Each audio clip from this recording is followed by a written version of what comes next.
Once around the park, James, and don't spare the horses.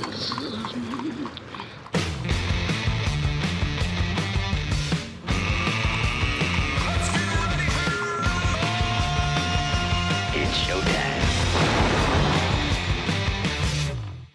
Indeed it is, and here we go. It is showtime for Thursday, February the 6th. It's the daily edition of On the Ledge, your Ontario Politics podcast. I'm Dave Trafford, and, well, we talked about getting off the tariff conversation. I think today is probably the first official day where we will fully do that, and I recall Tim Hudak telling us that there might be bumps in the road. Unexpected things pop up that could make a shift in the campaign. We might get to that as well.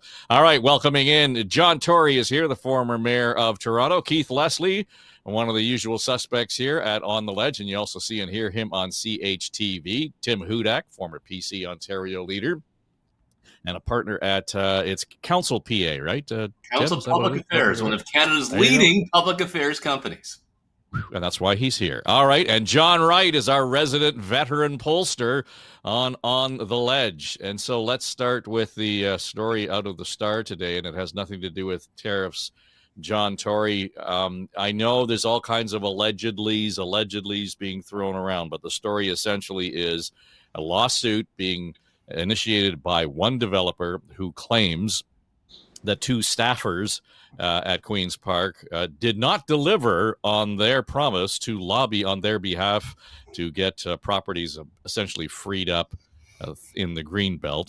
And the complicated story is it's almost like trying to explain the salary cap in the NHL, because there's so many players involved and it's going through so many hoops and loops. But the idea was that these staffers were going to be paid through a third-party developer. Rather complicated, really messy. Nothing's been proven in court, but probably not the ideal time for the Ford team to have this hit in the pages of the Toronto Star. No, I mean, part of the problem with these stories involving lawsuits and lawyers and consultants and even the Greenbelt itself is that it's a complicated story. There's no easy way to articulate it. I guess the bottom line here, though, from the standpoint that we're looking at it, is that you don't want this coming up, in the middle of the election campaign. Now, to use that phrase you quoted Tim Hudak on earlier, it could be described, this story so far, and it's early, as just a bump. But you don't need a diversion off the tariff story. Quite frankly, while you might have wanted us to be talking about something else, Mr. Ford would just like people to continue to talk about the tariff story and the threat to the economy and the need to protect Ontario. And if that, falls away, then maybe let's move on to talk about tolls on the 407, but the Greenbelt would be, shall we say, well down the list. But whether anything comes of this, it is a complicated story. I don't know. It just raises something that hasn't previously really been raised, except in rhetoric by the opposition leaders. Well, Tim, yes, on that, and everybody agreeing that, it's before the courts and we'll go through the due process and everything else. And people are saying, we're not going to comment because, we've got things before the courts, or we're vigorously going to defend whatever it might be. But here's the for me, the rub in all of this is it appears as though a developer is actually admitting to some really shady operation that they were partaking in. And again, I don't know what's going on here, but that's what it sounds like to me. So somebody that's that extreme and that pissed off that they're going to step out and, point an accusation at two high-ranking members of, the staffers at Queen's Park. Whether there's a lot to it or not, just the mess it's created right now, I think, is a problem. Okay, I'll disagree. I reacted to this in two ways, both on a personal level and a professional level. So let me start with the personal.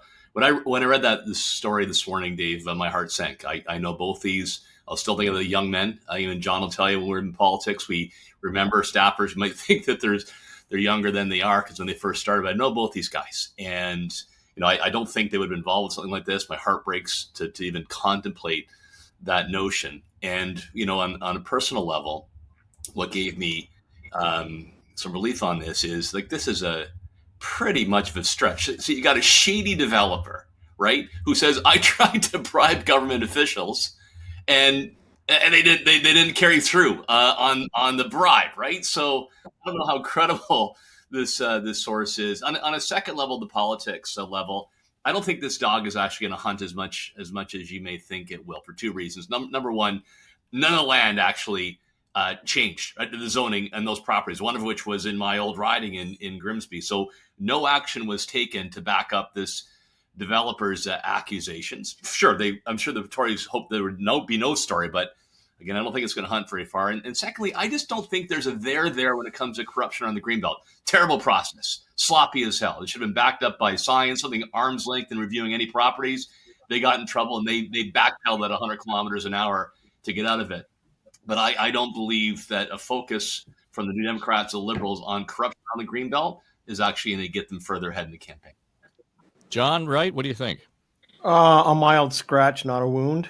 I think, we're concentrating on the day-to-day stuff that's here, and I just don't think this flies. I mean, it's the sort of thing that a campaign can deal with easily by, the premier, saying, look, it's whatever is there is before the courts. I don't want to talk about it. You can speculate all you want, but in terms of bringing down trade barriers between our provinces, let me tell you what I'm going to talk to with the prime minister on Friday. I mean, I think this is one of these things that can pop up from time to time. I don't think it necessarily gets the opposition parties ahead, but I think right now it's more of a scratch than a wound.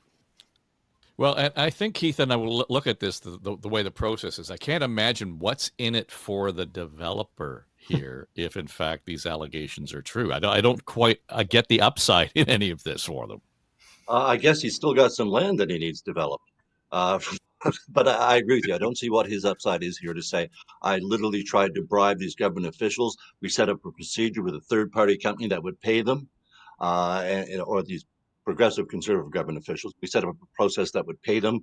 I was hiding the payment, so it would not be transparent. Intentionally, it would be not transparent. I think I do agree that this is not going to be a long-lasting thing because there's really nowhere to take it. It's before the courts. No one can really say anything. So for the next however many days are left in the election campaign, 22 or whatever, we're down to basically just these facts. We won't have any more. None of it's been proven in court. But it is the first thing, to Tim's point, the whole Greenbelt scandal, there was a lot of charges and accusations of corruption, but mostly it looked like inept government and not good planning, not good processes, terrible processes. But this one looks to be an accusation of direct corruption. So if it is true, it would be absolutely damning for the government. But I think, as I say, I don't think it's going to be much more about it. The opposition parties may try and trumpet it a bit, but it's a deep, complicated story. There's no proof of anything, and it has to go before the courts before we're ever going to know anything if it's true. So it's not a good thing for the PCs to have to deal with it this week, but it's better than having to deal with it in the fourth week of the election campaign. So they'll get it out of the way. And I think, to John's point, more of a scratch than a wound. John Wright, I don't know what could be more complicated is trying to navigate the methodology around the polling that we're seeing in terms of such extremes. I know yesterday you were saying that the average for the Tory lead around 44%, but when you take the two different methods, it was pointed out earlier today in some media that, we're talking about huge gaps. How are the parties playing that, do you think, or does that matter? Well, I don't think the polling matters to anybody who's running a campaign. I mean, Tim and John will tell you that they're concentrating on something quite different than, the general polling that's going on. Secondly, and what I mean by that, it's more of they're looking at the ridings that really they have to get and might be soft as opposed to those which, we're reading about, which are just the general numbers. Number two, there's some methodology issues. I mean, what a shocking situation to have where polls are differing from election to election between the IVR, which is the robo poll, and the regular ones. I mean, boy, that's really new. No, I'm being facetious. This happens all the time. I mean, it's a sub story to everything. I think what the polls basically show is the following: the Tories are well out in front. I mean, if there were an election held by any of those polls, they would win today. What the differing is, however, is on the Liberal vote. It's either higher by some or lower by others. It's either got the NDP more robust or it's a little lower with others. I think when you average them out, Dave, though, given the Leger poll and the Ipsos polls, which are far more accurate, and I say that substantively, that it is true in the last number of election campaigns, the Tories are sitting at about 44%, which is 4 points higher than where Mr. Ford was when he started, ended in the last campaign. So I'd say right now, Team Tory still wins. And as I said, I think we have to wait until next week to kind of see whether or not that's the trend going forward. I don't see how it's going to change at the moment. Amanda Galbraith yesterday, John Tory was saying, Doug Ford's in the dear leader category in terms of, his popular support, everybody kind of walking in his wake and just showing up and happy to be in his presence. He's got that kind of command. But here's the other part of it. I talked to Nick Smith was on yesterday, and I said, so when do you begin to worry about the panic button for Liberals, for example, who could not afford another 8-seat performance? And she said, we're pretty much pushing the panic button daily. Is that a good strategy, or is that just hair on fire? No, I think it is a good strategy, meaning a good strategy to push panic buttons, but I think it's a realistic assessment, because at the end of the day, regardless of the methodologies we just talked about and so on, what you don't see happening in any of these polls is any trend away from Doug Ford or in favor of any one of the two opposition parties. If you sort of blend them all together, you see a fairly static situation.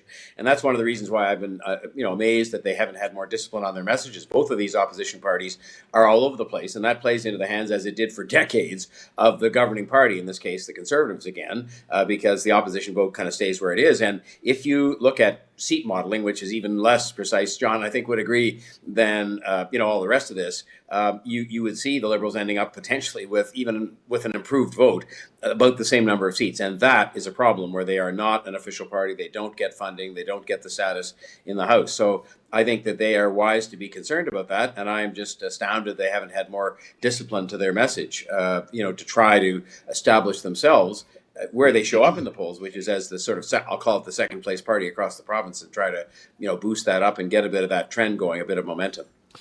So let's look at the modeling, though, Tim. And I think it's fascinating when you stretch that out, because and the folks at 338 Canada, they're looking at the modeling, and then they're looking at the numbers in the polls.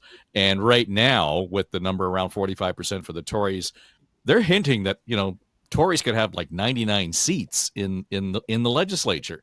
The modeling right now puts the NDP at 13 and the Liberals at 8. We could face a possibility here where the second party doesn't have party status.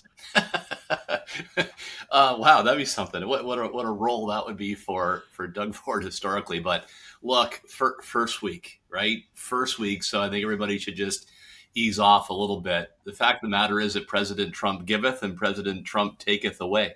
And he gave Doug Ford a great runway for that first week. It was all Ford and Trump, and Stiles and Crombie and Schreiner couldn't get in a word in edgewise. But now that's turned. And the Liberals and the NDP have hit pavement in the last couple of days, getting a message out on their appeal to voters. Look, when it comes to polls, as a former leader, Dave, they're important at the beginning, right? You've got to make sure that your message connects. Are you expressing it the right way? Are you a credible spokesperson on that issue? And will it get you the voter universe that you're trying to achieve for victory? And then, of course, the last poll on election day. In between, you got to focus on executing your game. Sure, you have veteran advisors around you watching the numbers, looking for trends in case you have to tweak that plan. But you can't get distracted by the daily ups and downs of polls, some of which, quite frankly, will be garbage or plants by those trying to drive an issue. Here's where they do matter, however, and that's momentum on your troops. You're doing well in the polls, you get more door knockers, particularly important in February, for goodness sakes, and you get more donations. When we were on a run, when we won governments, I saw people coming in that we hadn't seen in a long time, and my advice to folks was, everybody's welcome into the tent.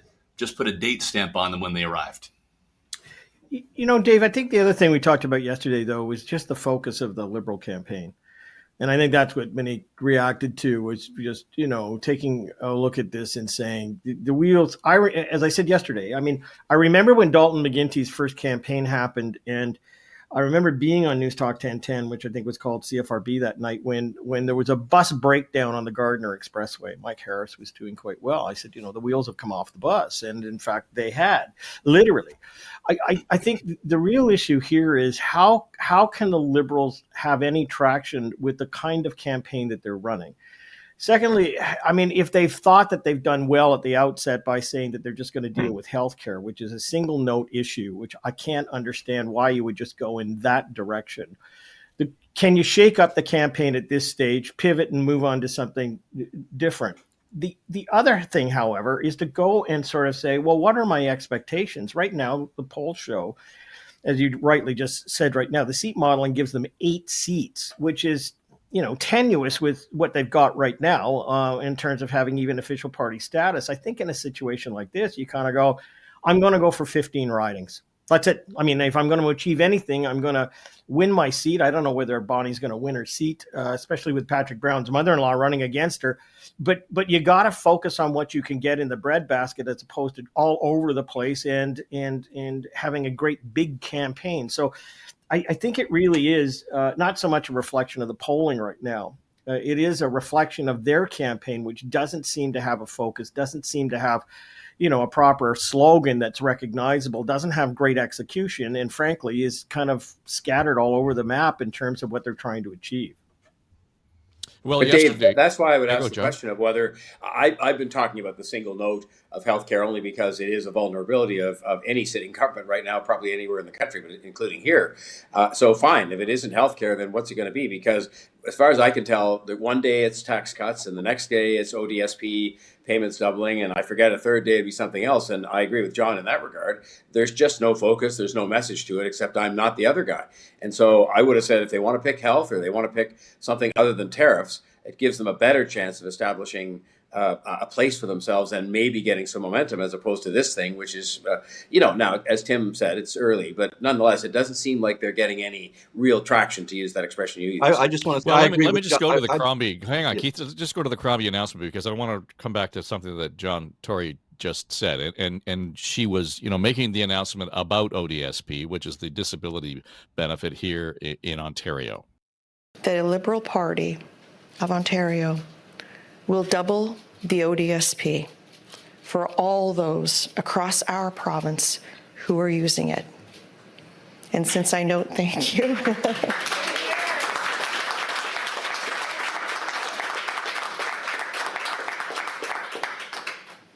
And I think it does speak to a health measure as well. And since I know you will ask, it will be costed and part of the platform when we release it. So just to her sort of footnote there, her afterthought, Keith, to say, oh, yeah, I think of that as a health note.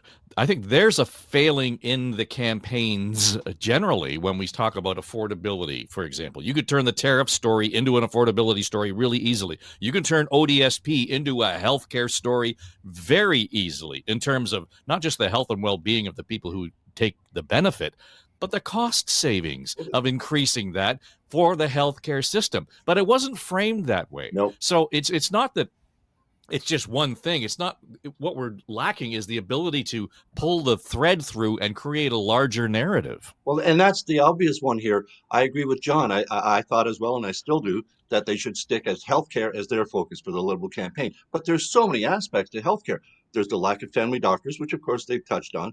There's the hallway healthcare, which has gotten worse, not better. There's overcrowded ERs and ambulance bays, where people are being treated in ambulance bays. There's the homelessness situation, which is directly related, and they're all ending up in the emergency departments as well, overcrowding the situation. There's so many aspects to healthcare and ODSP. Again, it's all linked together. There's 5 issues right there. One a day, you just keep hammering those, all related to the healthcare. I think that they're still very vulnerable on that one. To the polls, it's obviously now, which exactly what Doug Ford and the PCs want, is a race for second place. And as long as the the Liberals and the NDP stay fairly close, even though the Liberals are going to be a little bit higher, they're going to split that vote pretty much. That means Doug Ford and the PCs could end up with those 99 seats. We may end up, as Dave said, with no official opposition party. One thing I wanted to bring up regarding the polls was, Dave, you talked last time we met about how with Sarah Jama running as an independent in Hamilton Centre and all the other competition, it could end up they split the progressive vote and the PCs could take Hamilton Centre. Well, 338 Canada has the PCs taking all of Hamilton, turning Hamilton blue at this point. That would be a real stunner, and it shows just how precarious the situation is now for the NDP. They'll be darn lucky if they can hang on to official opposition status. Tim, I've asked this question of others earlier in the week, and I'd just be curious to get your perspective on it in terms of the local campaigning. And John has pointed out that that's probably where the NDP and the Liberals should be focusing. Like, where are the local races we can really invest in and win? She was asked yesterday in Hamilton, by the way, where strategically where are the Liberals looking at it? And of course, her answer was, we're targeting all of them because we think they're all winnable. But on the other side of it is she's in a fight in her own riding in Mississauga. And part of it, as John has already alluded to, is, the family connection to Patrick Brown. Is it good politics, though, for the mayor of a major city in the GTA to be expressly, campaigning against the leader of one of the major parties in the province? Probably not. So two things are on the table. Number one, we just came back from polls, and the polls play a role for sure. But I'm more of a gut feel, right? How's the message coming across? And you watch whether it's broadcast or whether it's coming across on our cell phones. The other measure of how you're doing is, where are the leaders today? So are they on offense and going after seats they currently don't have? Or are they on defense and trying to defend the limited territory you have in opposition? And that's something to watch in the campaign. But a read there looks like both the New Democrats and the Liberals are actually on defense when you should be offense against a third-term government. On the mayoral side, yeah, I mean, they'll pick and choose. And Doug Ford does really cherish and focus on strong relationships with mayors. Commitments probably made for municipal projects that either are delivered or will be, to try to get those endorsements. But, this is maybe me being a bit old school. Would I have turned them down when I was leader? Probably not. It doesn't really make me comfortable. And I thought the sort of the Patrick Brown yesterday as a surrogate for the PCs and attacking Bonnie Crombie. There's no love lost between the two of them. The Brampton-Mississauga rivalry, I wasn't a big fan of that.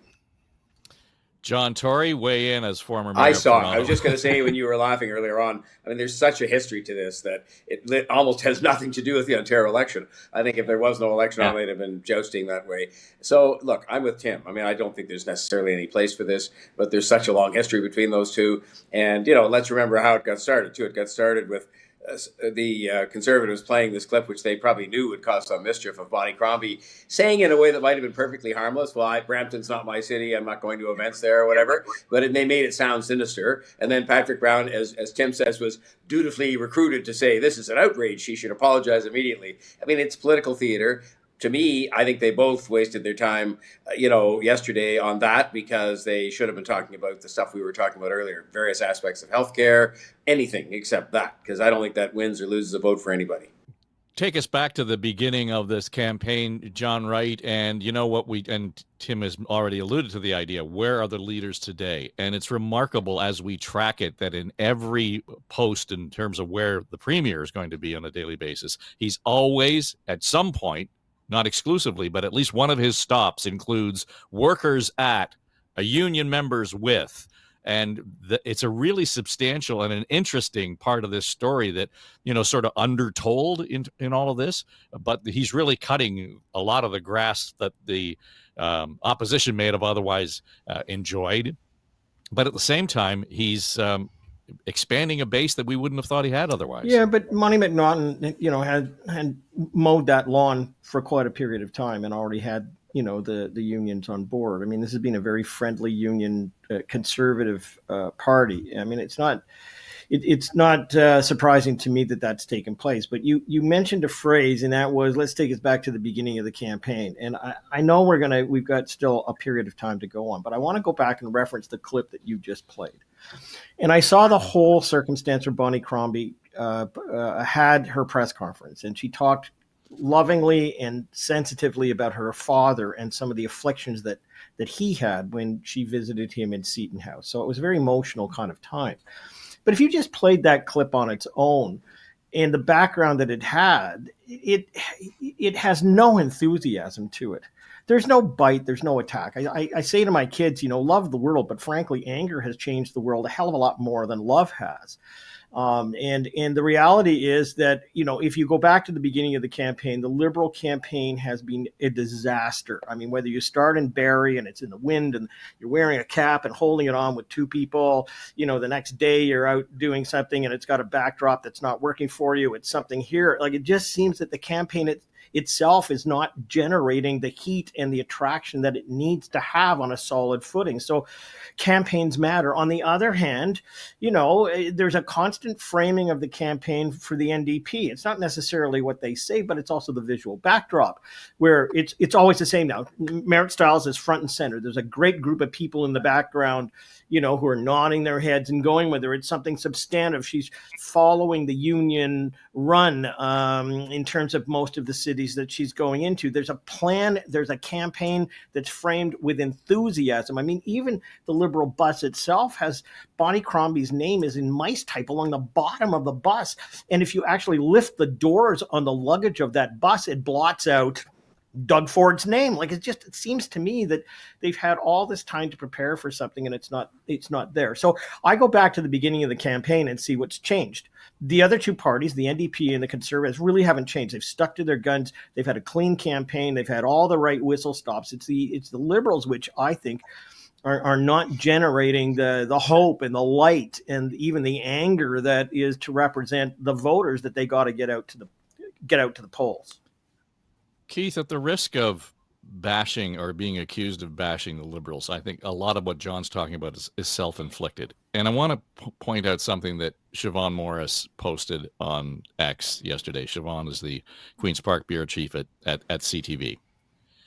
And it comes from a meeting where Crombie was campaigning in Hamilton, and she's reading an email from a Fort Erie resident who's complaining about the city's closed ER.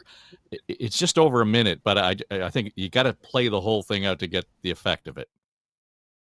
And I read one yesterday at an event, read a different one the previous day, but let's read this one and then we can talk about it because it's fairly local. I live in the Fort Erie area, so not too far, and we do not have any medical services after 8 p.m. at night. It's an urgent care facility now. If anyone has a medical emergency, our nearest emergency is 20 to 25 minutes away.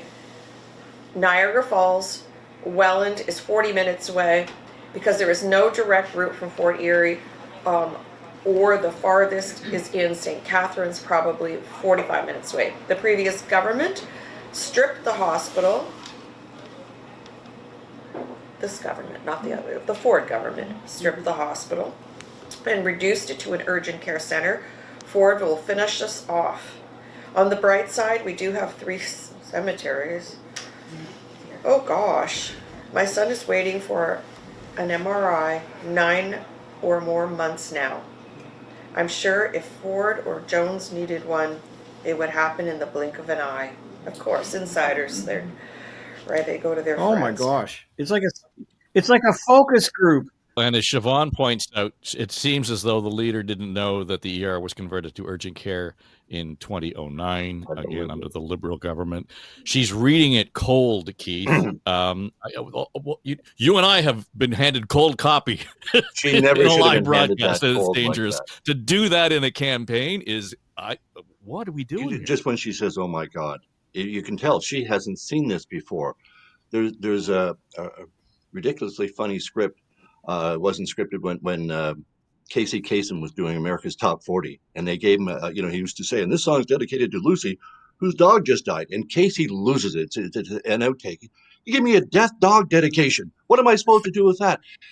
And it actually was, and he flipped out, cursed, and swore. It's a great outtake, but it just reminded me of her hitting this cold, just like, what is our message here? Oh, by the way, it was the previous Liberal government that turned that, closed that emergency department, turned it into a wellness center, whatever the heck they call them now. Just shooting yourself in your own foot. And I just wanted to look back even to the announcement about the ODSP. She made it, we're going to double that ODSP. There was a pause. Finally, someone started to applaud. Why weren't there, a whole bunch of people receiving ODSP there to hear that announcement, and at least some Liberals to get the applause going instantly, not this pause. Yeah, applaud for that sort of thing. So, yeah, it's their own campaign. But that one, it's not, again, this is a scratch, not a wound. It's going to be, it's just something that's going to get used against them, though. And it's, again, a self-inflicted wound. John? I can't defend that kind of poorly advanced, that whole thing was unbelievable, reading the thing as you go along and not even reading it well, in the sense it looked like she might have needed her glasses or something. But look, let's remember something else, though, as you say, when we talk about not trying to beat them up unduly. This is a decimated third place party that, you might say, well, they have a new leader and they should be doing better. They should be doing better than that. But, they don't have any resources. They are still a third place party. They haven't recovered. They're associated with a party that is still deeply unpopular federally. So in that sense, my expectations of them were that they would have a more disciplined approach than that, and a more disciplined approach on a message like health, but not that they would necessarily perform better than that, because they don't have any resources. I don't think they have any people. They didn't have any candidates to speak of until recently. So to me, I think what you see is what you get. John Wright, you coughed up a fur ball as we were reading that one or listening. No, to it goes to. Didn't it look like a graduate seminar, like with the TA sitting around and say, or a focus group of some kind? I don't want to spend every day thinking about the foibles of Bonnie Crombie and the Liberal campaign, but it seems to me that there's no adult that comes into the room and says, this is not working. Get angry about this stuff. Stick to, they have a slogan, I guess it's more for you, which of course the Conservatives could use against them on so many platforms. But if this is about healthcare, you're reading somebody's email as opposed to a script. If you want to have some talking points, and to say, something about, I remember going to this place and so was there, and I'm not going to let this happen. And, Doug Ford and the NDP are not going to stick up for you, but I'm angry as hell. I'm not going to, where is this? This is a personal issue about the leadership style as opposed to just, what campaign you're going to run. And it's, I don't know, there's no wind in the sails there. So it takes me back again, not only to the beginning of the campaigns, but also the polling numbers. Why are we not seeing any movement in the Liberals? And we just served it up. Would you go as a potential Liberal voter? Would that inspire you to go to the polls? I don't think so at all. I think this is really going to be an NDP potential to pick up seats as opposed to the Liberals doing anything if this continues on for the rest of the campaign. Tim, I don't know where we go with that. Let me tie. I'm going to tie together the two things that John Tory said during this interview, but I do want to know for the record that was my riding, and the Douglas Memorial Hospital was where Tim Hudak was born. I'm personally hurt that has not been included in the news coverage. Outrageous. So yeah, John said it right. It ain't easy, right? Running that, and when you're a third party, you've only been leader for a year. Knitting together a campaign is very difficult to do when the bright spotlight is on you. I cannot even fathom the notion that you would improvise during a campaign stop with all those cameras and microphones in front of you like that. But it reflects, I think, the lack of resources and lack of planning. So, John Tory, point number 2, what do you do about it? You keep it simple. You keep a simple focus. You keep hammering that issue over and over again. Well, that was about healthcare. It was a distracted way. But if you try to improvise, try to get too fancy, too many messages, if you have a limited apparatus around you, it's going to collapse. John Wright's rant was better. If you'd handled that issue that way about that email about the kid needing the treatment seriously. If she'd done that and we were playing that clip, and it would have lasted half as long, but it would have been 15 times as powerful.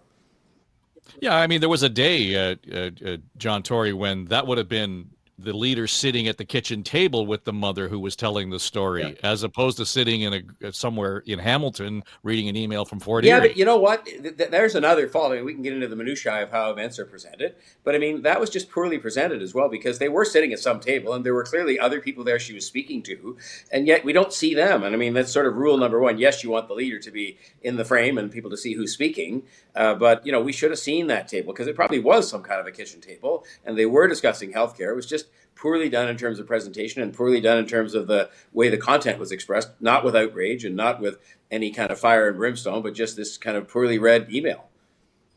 Well, the only thing that could have been worse, and for those of you who are listening on Spotify or Apple or iHeart, in the background, there's an upright grand piano. And I thought the only thing that could have been worse is somebody would have hit a chord on that piano and it was out of tune. Or started playing over top of her. Can I tell a quick story from Please. All right. So the importance of focus on a campaign when you have limited resources. So, Mike Harris, third party leader, 1995 campaign. And there was, Deb tells this story, my wife, Deb Hutton, they did have a bad incident where they went to a horse race track to show their support for the industry. They bet on a horse, and Dave, not only did the horse actually fall during the race, but sadly had to be euthanized after the race. That was not a good start to the campaign. However, they had a singular focus on tax relief. He was a tax fighter over and over again. Sorry, I'm talking the 1990 campaign. My apologies, not 95. And then at least they gained seats, and then they had a place to leap from to win victory in 1995. Sorry for the date mix-up, but it did show that a party that was distant last was down in funding, morale, and troops, by keeping a singular focus, got ready to build and win the next time around. Well, and it's not like they could have planned otherwise around the horse. Yeah. So that we'll cut them some slack on that one. On the messaging, yesterday, while Bonnie Crombie was talking about ODSP, we should note that Merritt Stiles was also talking about ODSP and Ontario Works, et cetera, and now those, the welfare side of the benefits. The Premier was out again in front of a lot of shiny objects and folks who are in the manufacturing industry, talking about the cost of living, talking about the cost of getting to and from work. For starters, a re-elected PC government will make the gas tax cut permanent, saving drivers and families hundreds more. We're not going to stop there. A re-elected PC government will use the powers of the legislature to strengthen our ban on tolls on provincial highways. We will ban all congestion pricing on municipal and provincial roadways in Ontario. Here in Durham, there's one more toll on a provincial highway we have to deal with. Tolls are absolutely horrible. They hit hard-working families the most. Tolls are nothing more than a tax on drivers trying to get home or to a job. So, Tim, just to you, because on that, I get the populist sentiment around, not having to pay the tolls. I understand the politics behind that. But that's money out of the province's pocket. I mean, at some point, the Premier keeps diminishing the amount of money we have and spending more than we have.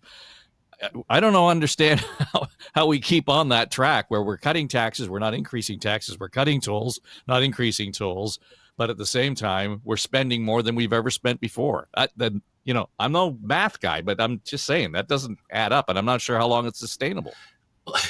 Yeah, look, I'm for spend within your means, shrink the size and costs of government, grow the economy kind of conservative. But I do want to say clearly, we'll see the next 3 weeks what Doug Ford has done as Premier and what he's doing this campaign works. I mean, contrast the look and feel and crispness of the message with the Ford clip there compared to the other leaders, particularly the Liberal campaign, first of all. And secondly, this is my insight on the 407 East relief. Doug Ford is intensely competitive. I mean, politicians are intensely competitive. I think he's in a league of his own. I'm convinced he has in his office a map with little pins in there and flags of the seats he personally wants to target and win back. Oshawa, the only Durham seat he didn't win last time around. He does have the finance minister from that area, the municipal affairs minister, Labour not too far away. He wants to win Durham. And the notion of taking the tolls off that part of the 407 through Oshawa, I think that is really focused on winning back that seat. John Tory, the issue then becomes, I mean, he's essentially, without saying it, he's pretty much cut off another leg of the City of Toronto Act, because there's no possible way under the next government that, a mayor could ever entertain a congestion toll or anything downtown or, something that it was within the powers of the city. That's off the table now. So we're just going to have to live with more congestion. Well, yes, we will, but he's consistent in any event. I mean, because he has said all the way along, when it came to even a breath of the road toll issue coming back, which I had to deal with Kathleen Wynne, that he was not going to go there. He's been consistent in that he can say, I think, unique probably among government leaders anywhere, that during his entire time he has not raised or instituted a new tax. And in fact, he's taken some away. I agree with the concern that was expressed earlier about whether we can afford all this. I would add another thing in terms of the political analysis of the campaign. He doesn't have to do this. I mean, I think maybe the explanation is what Tim said about competitiveness and trying to win seats. Although be careful what you ask for. If you win a 90 or 99 seat majority, that has a lot of potential. Talk about bumps in the road down the road. It's not a great thing. But having said all that, I think he'd be better off just to say, you know what, I'm not going to make any more promises that involve spending or giving up money. We're in a very uncertain time of crisis. We need to preserve our resources and conserve them to help workers and companies when we see Mr. Trump, what he really does. And so I'm not making any more promises. And I think he would be well served by that. He's ahead by whatever number of points, and he would, I think, get through the campaign without giving up or spending any more money. Keith, just generally though, people aren't gravitating towards the issue. That is to say, it's not sustainable. We can't afford it. We can't keep going. And Tim's pivot on the whole idea, well, compare that to the other message, is exactly what the Tories are hoping for. But when we get to the substance of the issue, it just kind of flies under the radar. Well, I'm not sure. What issue are you referring to? I'm sorry, I'm not clear what you mean. Well, when we're looking at the issue of spending and not raising taxes, that just gets paved over, so to speak, given the context. Well, Ford just comes back every time with, we've got $200 billion infrastructure, we got tens of billions going here and there, and he stays on message. He won't be deterred by this. Shouldn't a conservative be a little more fiscally concerned with running up the debt and the deficit? It doesn't seem to concern him, and he doesn't seem to have to cost out these promises. It's all about winning. And I agree with Tim's analysis of, he's looking to pick that Durham seat. He wants a 905 say. But to his point about, banning congestion pricing, it's just like the bike lanes. It's like, evidence be damned, because we've seen some pretty real evidence from New York City in a very short period of time that congestion pricing is taking like a half hour to an hour off a lot of commutes going into the Manhattan. So that's stunning in itself. Would it help Toronto? I think it would. Does Toronto have a congestion problem? I think we all agree it does. Why rule that out at this point? But I agree as well with John Tory's point that Doug Ford doesn't need to make any more promises. He just needs to stick with what he's got, repeat his message over and over again, and let the opposition parties try to get to official opposition status, and hopefully at least one of them gets to official party status. John Wright? The one thing that we haven't talked about really is the role of the media in all of this, and I'd be interested to get John's and Tim's perspective on it. And yes, of course, being of the media, Keith's, but what we talked about the other day was the fact that when you don't have an official opposition, really to anything that this steamroller campaign is dealing with, you tend to get some pushback from the media itself. I mean, yesterday I thought was a bit of a cluster of opposition coming from different pieces in the media.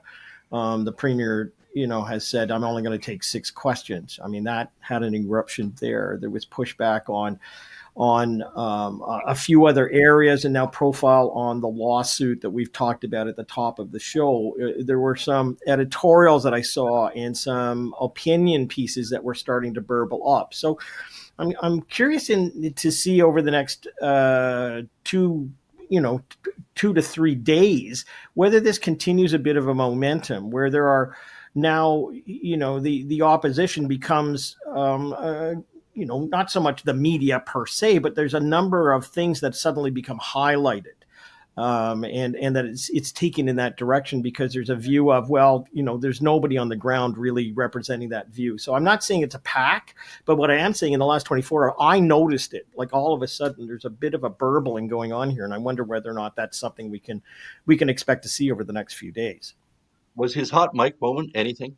Does anybody think there's anything to that? I mean, I'm not surprised that he thought Donald Trump should win. I think he made that pretty clear ahead of time. It's not a great look at this point to say, Trump's the one that's stabbing us. But I don't think that, again, there was a lot of attempt yesterday to make something out of this. And I just don't think it again, is going to stick to him at all. Yeah, I think it was a trap, not a trap set intentionally, an unintentional trap. But for the Liberals particularly to spend an entire day and then their ad budget on this, I don't think is going to get them very far. So the day they could be talking about healthcare, for example. Sometimes, when you're in politics, especially if you're not as serious, you can picture your opponent as some kind of Batman villain, right? That they're up to no good, they're corrupt, they're robbing and lining their pockets. But that's your opinion and really doesn't reflect voters in general. So this notion that Ford and Trump are aligned in some way, I just don't think it's going to connect with average voters, and it was a waste of energy. They fell into a trap.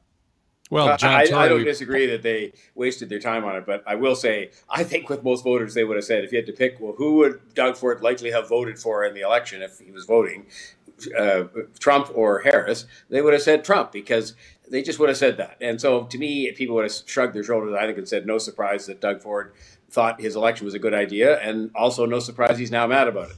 I mean, so to me, it was much ado about nothing. And, the Liberal ad allowed them to get some points out about how this government has been a bad government and all this, and maybe that's good, maybe not. To me, it just further diluted their message into more of a scattergun, type thing. So to me, that didn't really achieve anything. And I do think the media, by the way, the first story I heard today was one that said, is Doug Ford now trying to limit access to the media? He had time to be on CNN again, but not time to answer questions for the media. They got to get a lot angrier than that for it to be a factor and for them to become the opposition. Maybe that'll happen, maybe it won't. well, John Tory, though, when we talk about the hot mic issue, yesterday's announcement, was it yesterday or the day before, when the premier was in Ottawa, I guess, and he was talking about the, uploading the LRT, and that should have been the headline for the folks certainly in Ottawa. But at least 8 of the questions from the media that day were, their first question was about the hot mic. So to John Wright's point, the inability to kind of create some level of accountability on their part is challenging. But the distraction is only, I guess, exacerbated or highlighted by their focus on what we generally, all of us here would generally agree was not much of a story. Yeah, well, guess who has to be message driven too and be acting like a pack, to use that expression you used earlier on? The media. Because if they want to have an impact, all of them have to say, no, we're not letting you get away with not answering questions on X, Y, or Z, whatever it is. And the last thing I would have spent my time, asking about was this hot mic thing. I almost some days believe Doug Ford deliberately spoke into the hot mic saying that to create that distraction because he's 10 or 15 points ahead. So if they're talking about that, Mr. Davis, the premier, used to have this expression, better they should be talking about that than the real issues. And I mean, if they're talking about that and a hot mic and him using an F-bomb, is that better than talking about healthcare waiting lists and emergency rooms that are overcrowded and unemployment? The answer is yes, it actually is. Well, Keith, there used to be a day when, I would get up and I would ask a question and I wouldn't get it answered, and you'd be right behind me, and your question was, why didn't you answer Dave's question? Yeah.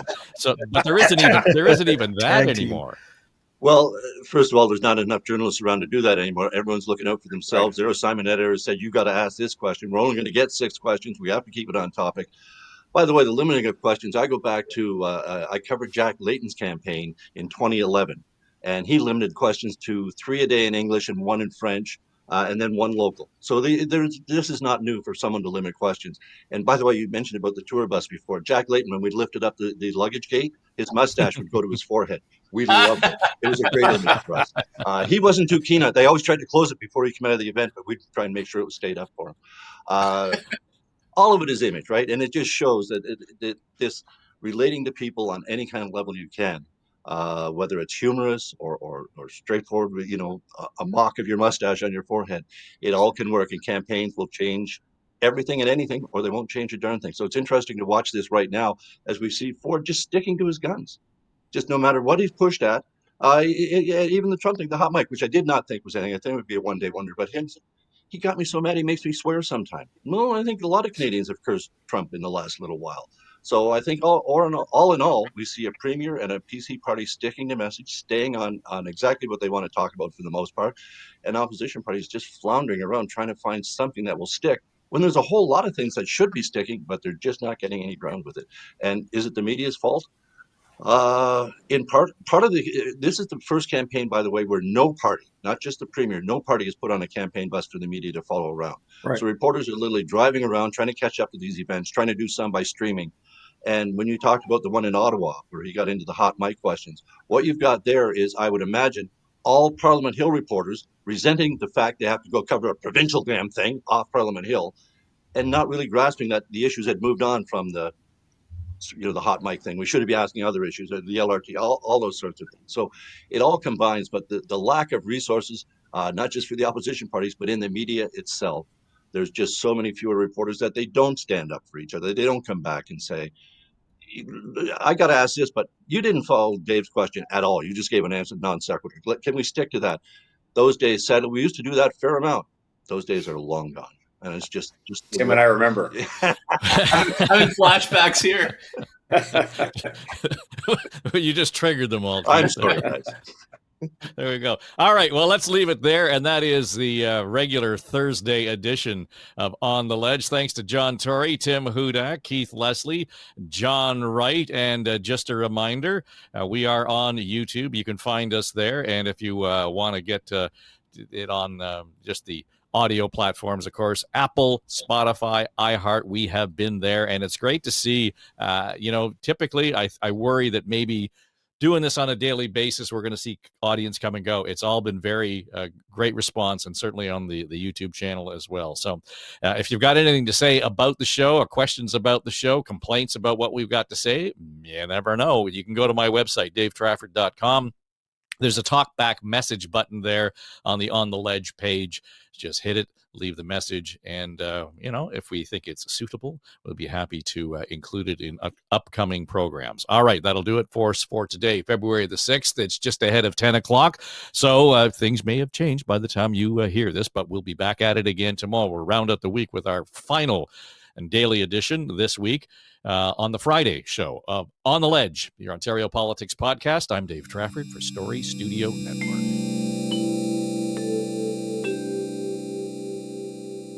This is SSN. Story Studio Network.